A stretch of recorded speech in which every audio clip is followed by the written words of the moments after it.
Baptist? Ano kaya yung Baptist? Ano yung pagkakaiba nila? Tapos yun. Sorry. Sige, mag-ayos.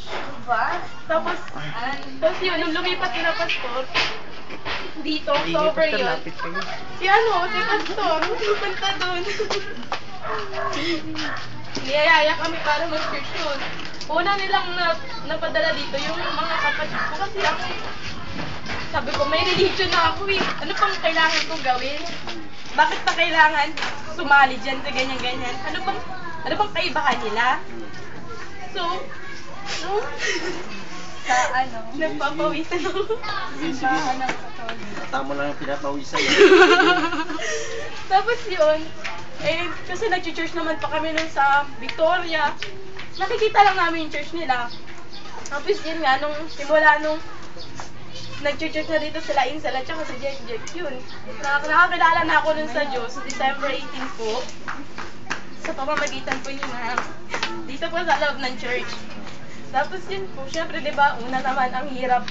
Kasi ganyan naman po diba, lahat naman tayo dinadaanan siya na mahirap. Kasi nga diba, matigas yung puso ng tao. Pero hindi pa rin tumigil yung ginamit ng Diyos para madala kami dito. Kasi hanggang ngayon, nagpapatuloy pa rin kami sa Diyos at nagpapagamit. Tsaka, naunawaan na namin yung kahalagahan ligas sa buhay namin at saka yung church. Tsaka yung pagkaibahan namin dati. Kasi kami nun, wala pa kami dito sa Sidons, parang weather lang yung buhay namin. Ano lang yung gawin namin tuwing Sunday. Kung mag-church pa kami o hindi, kung magsisimba kami.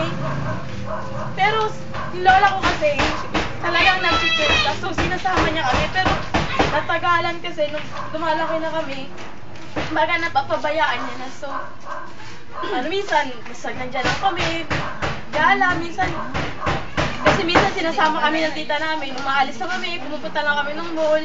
Parang baliwala na sa amin yung linggo, parang natural na araw lang. So, sister. So, masaya ka ba ngayon? Masaya lang pala yung living. So, ano pwede mong maiwan sa mga kapatid mo at sa mga kapatid mo sa pananampalataya? Ba't mamamatay na ba? Ano bang maibigay mong hamon para sa kanila? Ano po, paglaban talaga yung church ko, tsaka matuto kong makinig sa sinasabi ko, tsaka sumunod ko sila sa nais ng Diyos sa kanilang buhay, tsaka ipaglaban nila kung ano po yung nais ng Diyos. Yun po, kasi naranasan ko na po yan. Gusto nga lang, hanggang ngayon po. Kung sa Bible school pala yan, isa-isa kung meron mamamatay na ako, pangaiyak. Hindi ko po, hanggang ngayon, gusto ko pa po. Mahirap sa akin kasi kalaban kong pamilya ko eh. Minsan nga, sinabi ko, ayoko man silang iwanan. Pero kung kailangan gagawin ko. Kasi hindi ko man sa kanila may pakitang mahal ko sila. Pero alam ko sa puso ko, mahalaga sila.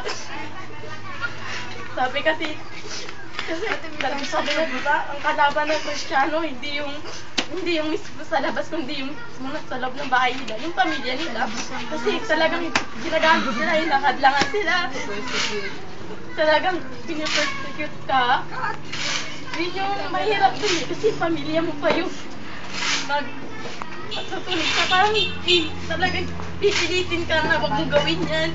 Nasa sa'yo yun. Kumbaga tinitas ka nila kung kaya mong ipaglaban nito o hindi. Pero sa yun lang po.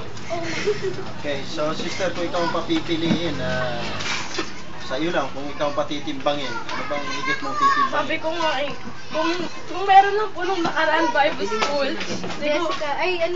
siguro po, papasok po ako ng Bible School kahit alam ko na po yung kapalit ko noon. Kasi, sabi kasi nila, ma'am, kung nasa sa'yo naman yan, kung kaya mo ipaglaban. So, andun pa kasi ako. Tsaka pinag-pray ko naman kay God yun. Tsaka bago ko grumabi, sabi ko kay God, maglilingkod ako sa kanya. So, ginawa naman at Diyos yun. So, gusto ko kasi Hanggang sa pagtanda ko dito sa church. Tira ka para bukas. May testimony bukas. Sige, sister. Nawat na. Ate, ito Tama na yan. Mapapadami